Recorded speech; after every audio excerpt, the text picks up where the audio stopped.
Okay, today we're going to begin what's going to turn into a several-day-long discussion of surface area and volume of the three-dimensional solids that we've been talking about for the last couple of days. We're going to start off with the surface area of prisms. What you're going to see is that some of the figures that we're going to be working with, either surface area or volume, some of the things have formulas that can go along with them. Some of them do not. Okay, today the beginning of this discussion is with surface area of prisms, and right off the bat we're going to run into a situation where we do not have formulas to go along with the calculations that we're going to need to be able to perform. So let's have a look at how we're going to do this. Okay, basic bare bones definition here. Surface area is the amount of stuff being a highly technical term, obviously, okay, required to cover a solid. Okay, the amount of stuff required to cover a solid. And the way I typically break that down into even plainer English than that is if you think of a birthday present or a Christmas present, okay, surface area is the wrapping paper, okay, the present itself would be volume, okay. Now, the surface area of a solid is found by adding the areas of all of the polygons that build that solid. And sometimes you'll have formulas to go along with doing that surface area. Sometimes you will not. Typically, for the prisms, there's not usually a formula to help us out. Now, when we get to the pyramids, you'll find that there are some formulas with the pyramids, but not really with the prisms. A key for working with the prisms, like we're going to be doing today, is to look at what we call the net of the figure. Now, hopefully you know this term, net. There's been some confusion throughout the day. I'm not real sure that some of your junior high teachers may have done what they should have done, which is discuss with you what nets are. I did provide you with a basic definition. Hopefully once you read the definition and you see some of the nets that we're working with, hopefully it'll kind of jog your memories and you'll realize that, oh yeah, I did do this way back when. But a net, the basic definition is a net is what you get if you unfold a solid and look at all of its pieces laying flat. Okay, so none of that three-dimensional, no looking through the figure to see other parts of the figure, no things piled on top of other things. You basically just kind of blow the figure up and lay all of its sides down adjacent to each other. And it gives you a much better idea of what the figure is built out of, what its measurements are in different places, stuff like that. And whether you are a freshman or a sophomore or a junior, or whether you're on tax or whether you're on STAR, whatever the case may be, I can pretty much guarantee you one question on every single test, no matter what level, no matter which test you're on, that will deal with a net in some form or fashion. Either you'll have to take a solid and break it apart into the net, which is what we're going to be doing a good bit of, or quite possibly they may give you a net and ask you to fold it back up and rebuild the figure. And it just depends. There's a lot of different ways they can ask the questions. Okay, but you will need to know what a net is and how it works. Okay, so let's just get right into it. There's not much more information I can give you other than that. The rest of this is just strategy and procedure. Okay, so what we're going to do is we're going to start off with some prisms, obviously. So that's what we're talking about today, surface area of prisms. Find the surface area of the rectangular prism shown below. Okay, the very first thing that we're going to want to do, as silly as it might seem, is actually a very important step. Okay, now it goes without saying. Remember that this is a three-dimensional object, and in some cases, depending on whether they've drawn it as a solid that you cannot see through, like this one is drawn, okay, you have to remember that there are sides that we may or may not be able to see. Okay, now, how do you know? Okay, I said that this is a three-dimensional object. How do you know that it's a three-dimensional object? Like, how do you know that this is a solid rather than just a rectangle that's got a couple of parallelograms attached to it? Okay, well, how do you know that? Well, read the problem again. Find the surface area of the rectangular prism. Okay, well, what does it mean when they say prism? When they say prism, what did they just say?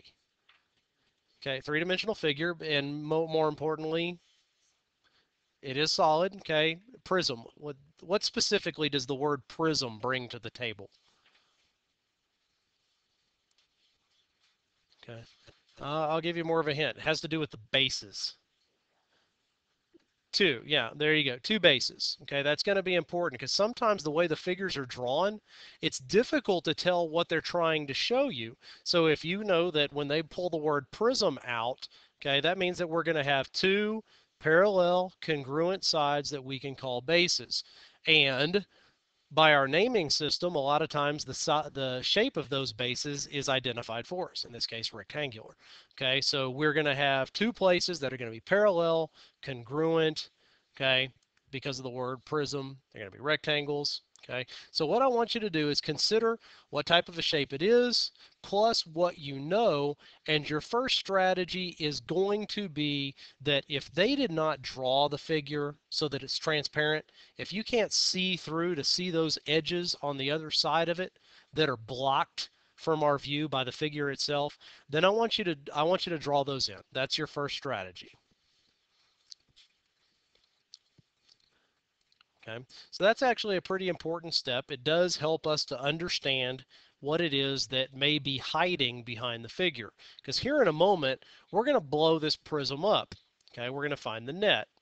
Okay, so when we do the net, it's important for us to understand how many shapes there are, what kind of shapes there are, and if stuff is hiding from us, then we are more likely to lose it in the picture when we try to get the net.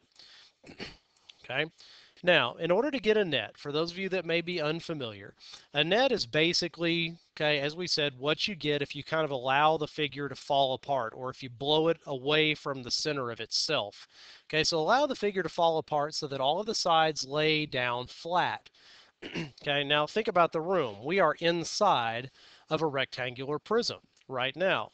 Okay, so if we were to allow the walls to split, in the corners so that the front wall fell forward, the back wall fell back, the left goes left, and the right goes right, okay, well, if you think about the nature of gravity, that would cause the roof to drop down on top of the floor. Well, with a net, we don't want any figures piled on top of any other figures, so we're going to take the roof and kind of attach it to one of the walls and just kind of throw it out of the way along with one of the walls. So if there is a top part of a figure, when you do the net, it is kind of off attached to something else. Okay, so to try to put that into a diagram, it might look something like this. And you don't have to worry about necessarily copying that down, but there you kind of see the front of the box is going to kind of fall toward us. The left is going to fall left. The right's going to fall right. And in my diagram, the top is going to swing out with the back side of the box, and they'll both kind of flop out there. Okay, so one possible diagram of what your net might look like would be this. And some people find it helpful to label, okay, the particular walls or the floor or ceiling or whatever you want to call stuff as they let it fall down. Because later on, if you realize that you're missing something, you thought there were supposed to be 6 faces, and then in your net you only ended up with 5, or maybe you ended up with 7 or something like that. If they're labeled, it can be a little bit easier to try to figure out what might have gone wrong, or where something might be missing, or what you may have counted twice, stuff like that. But labeling them is completely up to you. But that's your second step. The first one being to draw in the edges that may be hiding from us, make the figure transparent, and the second one to allow the figure to kind of collapse so that we can see the net.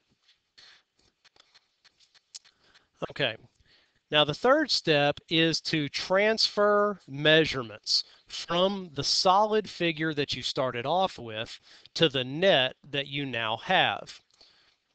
Okay, so taking a peek into this net, I've got that 4 inches. Where did that 4 inches come from? That was the bottom front edge of our solid. So I transferred it from the bottom front edge. I figured out where my floor of my box was, and I kind of put that measurement right at the front edge, just like it was in the solid. Okay, on the right bottom edge of our solid, there was a 3 inches over there. Okay, so again, I went to the floor of my solid and I put a 3-inch measurement right there where it was. The only one that's even really difficult to understand is this 2-inch guy over here. Now, if you look back at the original solid, the 2-inch guy was it was the upright part of the box. It was measuring the height, if you want to call it that.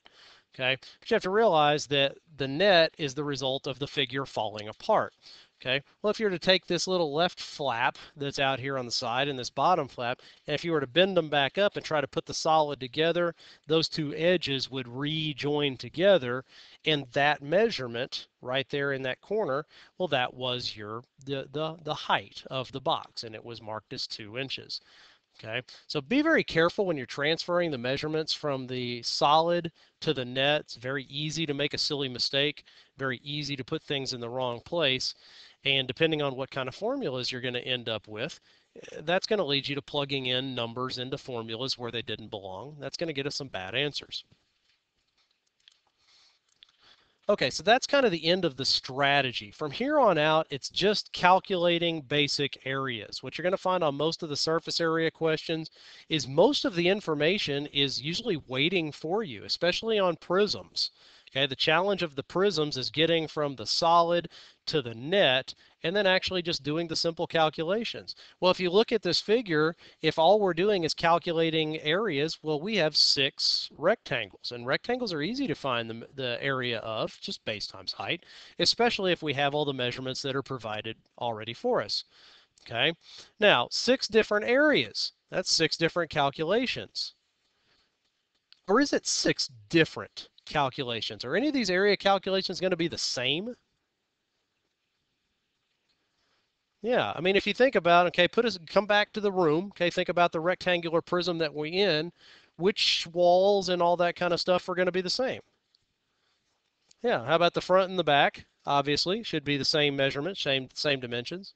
Left and right should be the same. How about floor and ceiling? Okay, those should be the same also. And you don't have to think about it like that. You don't have to identify what's the same. But if you do identify what's the same, what's going to be the same result, you can save yourself from having to calculate stuff twice or maybe even 3 or 4 times if you only really need to calculate it once. Okay, so one of the things that I'm kind of in the habit of doing, and it's completely up to you if you want to do this or not, is I will shade or cross-hatch areas from the figure that I believe are going to be congruent to each other. And that's what I've done here. Okay, the floor and the ceiling. Okay, I colored them this little light green. The front wall and the back wall. Okay, I colored those yellow, and the left wall and the right wall colored those blue, and I even labeled them A1, A2, and A3. So I'm only going to do calculation for A1 once, A2 once, and A3 once, and that'll mean I actually only have to calculate half as much area as if I had done it by all 6 different sides of the figure. And again, completely up to you if you want to do it this way, but this is the way that I do it. Okay, so from here, all you really need to do, and the way I do it is I go, okay, I've got these individual areas that I'm working with. So I'm just going to start off with A1, and I'm going to go, okay, area 1, what type of a shape are you? It's a rectangle. I'm like, all right, I need to know the formula for the area of a rectangle, which is base times height. Then I can go back to the diagram and look at area 1 and decide, do I have the measurements for area 1 or not? Do I have to do any kind of calculations before I can get to uh, the needed information for the area formula? We'll have a look at area 1. Do you have the information that you need, length times width, base times height, whatever you want to call it? Yes, you do. What are the measurements for area 1? 4 and 3. There you go. Okay. And you got to remember, it's a rectangular prism. So you got a bunch of stuff being parallel to each other, a bunch of stuff being congruent to each other. So this 4 inches that's at the bottom of area 3, it's also in between area 3 and area 1, area 1 and area 3, area 3 and area 1, all the way up. Okay. Same thing coming across. This 3 inches is also in between area 1 and area 2, then on the left side between area 2 and area 1, and then on the left side of area 2. Okay, so if we can find those measurements, they apply pretty much throughout the picture. Okay, so absolutely right y'all are. Okay, 4 times 3. 4 times 3 is 12. Okay, and then there are 2 sides that are like this. Okay, two areas, two area 1, so we'll double that. And it's 24, really very simple. Okay, then I'll just repeat the process for the different areas that I've got labeled. Okay, area 2. So I'll look at area 2 and go, what kind of a shape is area 2? Well, it is also a rectangle, so it's also base times height. Take a glance back at the figure and go, okay, do I have all the information I need for area 2? Well, what are its dimensions? 3 and 2? Absolutely. Okay, so 3 and 2 right out of the figure. 3 times 2, obviously 6. And there were two identical sides like that one, so I'll double that 6 and got a 12. And that'll sit and wait just like that 24 is waiting for us. Okay, and you just keep on repeating the procedure until you run out of different areas. Okay, area 3, look at it. What kind of a shape is it? Still a rectangle, so it's still base times height. Okay, area 3, do you have its dimensions? 3 and 4? 2 and 4? Yeah, and this is the one, if there is a catch on a rectangular prism, this is where they get us, okay? When they give us the height of the box, okay, we're okay with the height, but something happens to our brains when we allow that box to fall apart. We suddenly lose the height in our mind. We can't follow it anymore. But again, remember, okay, that this area 2 here on the left and area 3 here at the bottom, when they fold back up, they meet. So these two edges right here on either side of this 2 inches, it's the same edge. Okay, it's the exact same edge. When they're folded up, those two meet each other. So if this guy coming across from left to right at the bottom of area 2 is 2 inches, that means this guy at the left side of area 3 is also 2 inches because it's the same edge. It only split apart because we broke the box apart to look at the net. Okay, so absolutely, 4 and 2.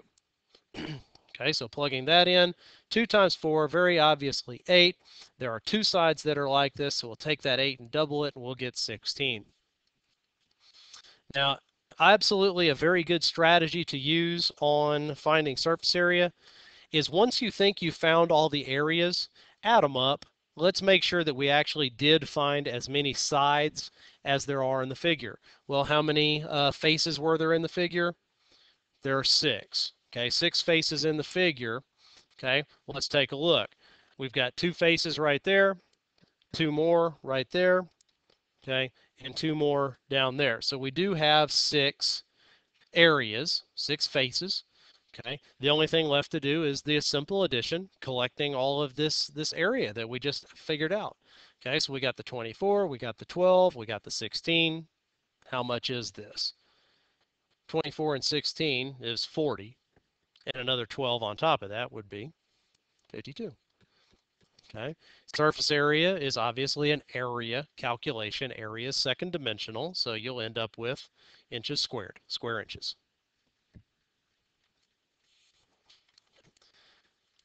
Now this is basically the way surface area calculations work. Okay, that you can apply this exact same theory, exact same step by step to any single problem where you have to add up the different sides in order to get it. Now we said some of our figures will have formulas, and we'll get to that later on.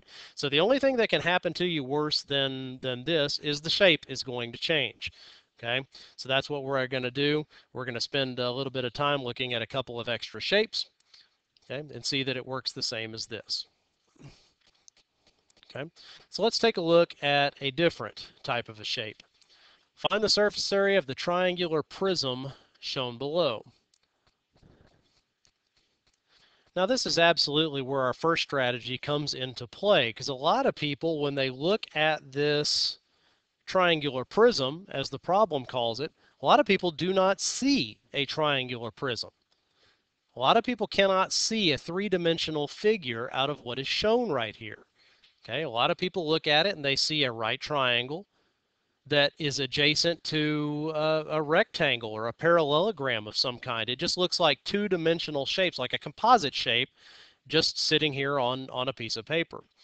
Okay, so that's where our first strategy comes into play. If they don't draw it transparent, then we're going to turn it into a transparent shape. Now, first off, again, how do we know that this is a three-dimensional figure as opposed to just a composite of two, a triangle and a parallelogram?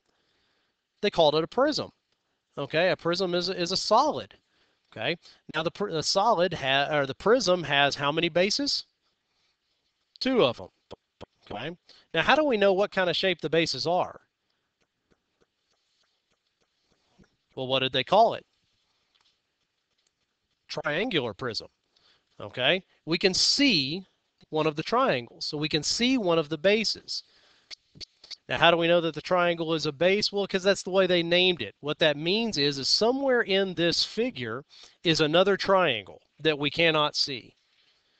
But since it is the base that is the triangle, because they call it that, that must mean that there is a triangle hiding from us on the other side of the figure. Now, another thing that we also said is that prisms, what shape were their lateral faces mostly built out of? Remember? Okay. Not parallelograms, but rectangles. Okay, special kind of parallelogram. Okay, so that means that we probably have a triangle hiding, not probably, we do have a triangle hiding from us, and the rest of our figure is probably built out of rectangles. Okay, so using that basic information, we can figure out what edges are hiding from us. Okay, and the easiest thing to do is to build that matching triangle hiding behind us, because we know it's back there. It's opposite of the triangle we have. It's parallel to the triangle we have. And once you do that, it becomes really pretty easy just to connect those two bottom corners of the triangle, and you can see the rest of your edges. Okay, so that takes care of our first strategy. We can now see the two triangular bases. We can see the three rectangular lateral faces. The next thing to do would be to allow the figure to fall apart. This time we do not have a roof that we're worried about falling straight down onto our base, so all of the sides should collapse rather nicely. Okay, so our net would look something like this. That's one possible diagram that it might look like. The next strategy would be to transfer the measurements that we had from the original solid to our net. Okay, well, the very front bottom edge of the solid was marked as 3 meters, so I put it there at the very front edge of the floor. The right edge of the right bottom edge of the solid was marked as 6 meters, so again I put that at the right edge of the floor.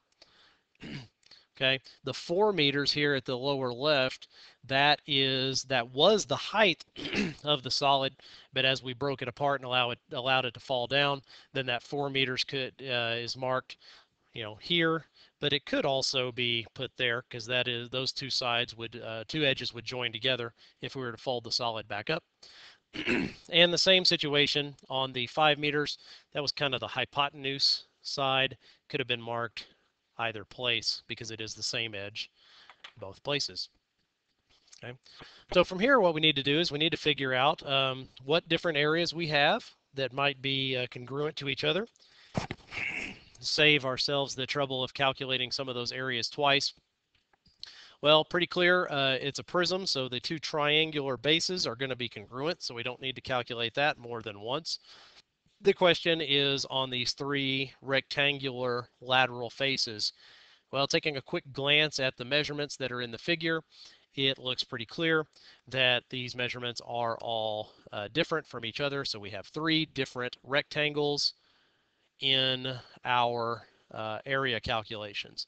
So 5 total faces, 4 total area calculations. So we can't save ourselves too much work, but once again, the calculations are fairly simple.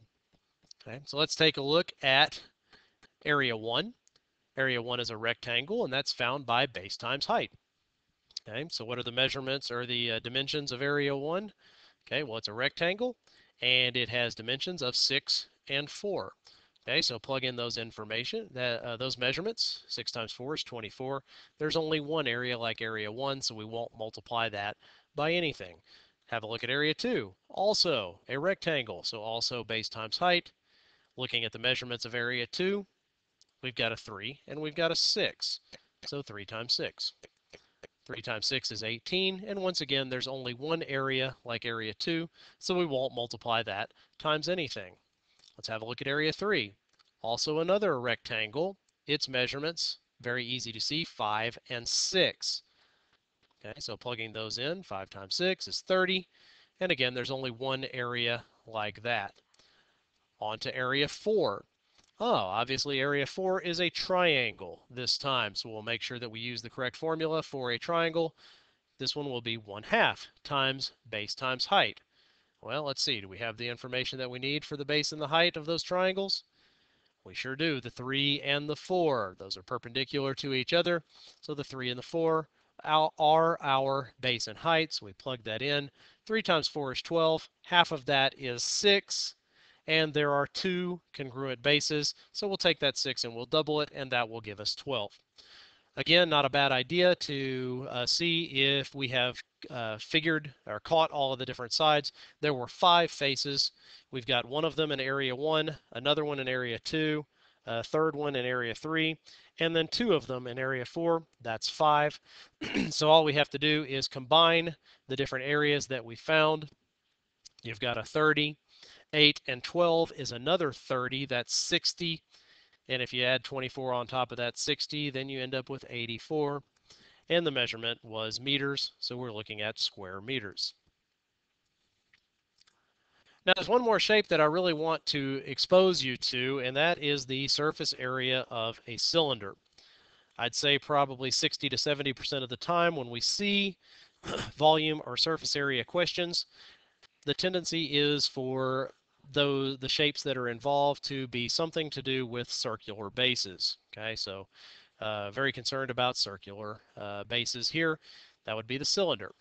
Okay, now there's a couple of reasons that they like to pick on the cylinder. The first being the net. Okay, a lot of people have a lot of trouble figuring out what the net of a cylinder is going to look like. Now, most people are well aware that you're going to end up with 2 circles. So there is a circular base on top, there's a circular base on bottom. So those 2 circles are going to pop off of there, and that's not a big deal. The question is, what about this lateral face that's in between them? Okay, well, if you think about it, what you have is you have this continuous this continuous lateral face that goes around the body of this solid. Well, since it's continuous, we're going to have to split it open at some place.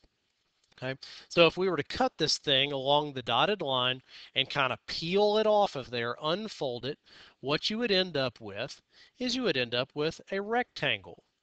And if you apply the measurements from the original figure, they would be sitting in the spots where I've got them there. Okay, so the net of a cylinder is 2 circles and a rectangle. Okay. Well, obviously the 2 circular bases are going to be congruent to each other, and we have this other rectangle that we're going to have to calculate also. So let's have a look at area 1. Obviously it's circular. We have a formula to go with circles. That formula is pi r squared. All we need to know is what is the radius of the circular base. Well, did they give us the radius? Yes, they did. Not exactly, but they did give us the diameter. The diameter is 8. Okay, so half of that would be the radius, so our radius is 4. We plug into our formula, take that information to your calculator, and we end up with an area of somewhere in the ballpark of 50.24. But there are 2 bases, such as this, so we'll double that 50.24, and we'll end up with something in the area of 100.48. Now that brings us to area number 2, which is the rectangle. Rectangle is easy enough, base times height. Okay, so let's have a look back at the figure and see if they provided us with the base and the height.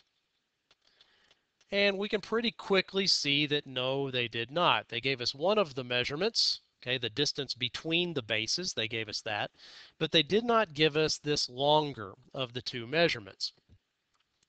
Well, the key to getting this one right is you have to be able to understand how wide this rectangle is.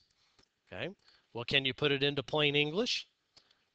The plain English of it would be this rectangle is exactly long enough to reach around the circular bases exactly 1 time. Okay, so what do we call that? The length to reach around a circle 1 time? That is circumference. Okay, and we have a formula for circumference. The formula is 2 pi r, and that is a formula that will be provided for you on your formula chart. Okay, so when we're considering the dimensions of this rectangle, well, we had one of the dimensions, the height. Okay, that was how tall the cylinder was. But the base of this cylinder, the base of the rectangle, the width of it, whatever you want to call it, is actually going to be the circumference of the circle, 2 pi r. So we need those two values. We need the radius and we need the height of the rectangle, and we know both of them from the problem. The radius was 4, the height is 10. We plug in the information, we take it to our calculator, and we get a decimal point.